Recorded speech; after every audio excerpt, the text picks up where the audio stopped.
Good morning everybody, मैं self Acharya Vishwant. कुछ question आपसे डिस्कस करूंगा। First question is SI unit of electric flux is. तो electric flux is E into S. Electric field का जो unit है एसआई वो है न्यूटन पर कूलम, एरिया का मीटर स्क्वायर। तो इलेक्ट्रिक फ्लक्स का जो एसआई यूनिट है that will be newton by coulomb into metre square. Next question is SI unit of magnetic flux. We know that magnetic flux is B S. Force I L B होता है, वहाँ से B आ जाएगा आपका F by I L. तो magnetic flux हो जाएगा आपका F by I L into area. Force का ऐसा यूनिट न्यूटन, एरिया का मीटर स्क्वायर, आई का एम्पियर, लेंथ का मीटर। तो इसको अगर आप फाइनली कंपाइल करेंगे तो ये आ जाएगा न्यूटन मीटर पर एम्पियर। इस तरीके से आप इसको देख सकते हैं।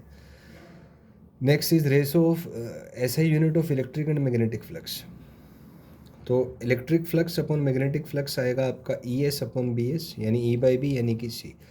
तो सी का जो ऐसा यूनिट है वो होता है मीटर पर सेकंड, तो ये आपका आ जाएगा। Next question is a charge particle having charge Q and mass M is moving with speed v under the action of magnetic field b, then find.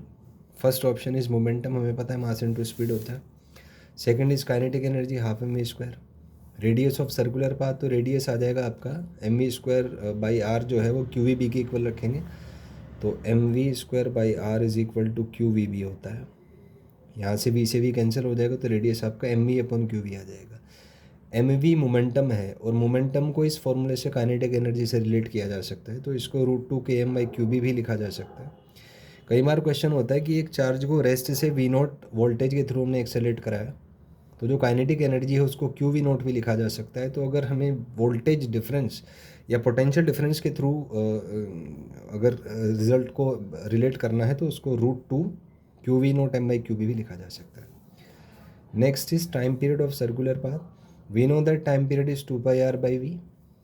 तो आर हमने देखा था M V upon Q B था, तो यहाँ से time period 2 pi M by Q B आता है। इसमें ध्यान रखने की बात है that this is independent of speed,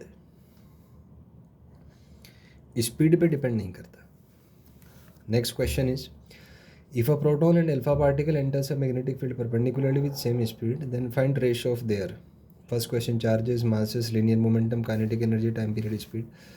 तो first of option is Q P upon Q alpha. तो प्रोटॉन पे चार्ज ई, अल्फा पे 2 होता है, तो रेशियो 1/2 आ जाएगा। नेक्स्ट इज मास का रेशियो। तो हमें पता है कि अल्फा पे जो मास है 4 टाइम्स मास ऑफ प्रोटॉन है, तो रेशियो 1/4 आ जाएगा। Next is momentum. So we know that momentum is mass into speed. तो मोमेंटम का ratio m1v1 by m2v2। First का मास m मान लीजिए, स्पीड v है, सेकंड का 4mv, ratio 1/4। Kinetic energy half M V square आता है, तो v क्योंकि सेम है तो k1/k2 आपका m1/m2 आ जाएगा, which is 1/4। Next is time period. Time period is 2 pi m by Q B. So t1/t2 is m1/m2 into q2/q1। तो मासेस का वैल्यूज़ डाल के यहाँ से हाफ आ जाएगा। नेक्स्ट इज स्पीड का रेशियो, ये 1 है, आपको गिवन है। Next question is along straight wire is carrying current I in the direction of an external magnetic field we note the resultant magnetic field at a point situated at a distance R from the wire is. तो यहाँ से हम देख सकते हैं कि ये जो मैग्नेटिक फील्ड है ये यहाँ से बी नोट आपका दिया हुआ है, और एक वायर की वजह से आपको मैग्नेटिक फील्ड निकालना है वायर पे। तो जाहिर सी बात है कि इस वायर पे जो मैग्नेटिक फील्ड होगा वो इसके परपेंडिकुलर आएगा, तो जो नेट मैग्नेटिक फील्ड है इनका वेक्टर सम हो जाएगा। 90 पे है तो √b0² प्लस b1² से आप इसको निकाल सकते हैं।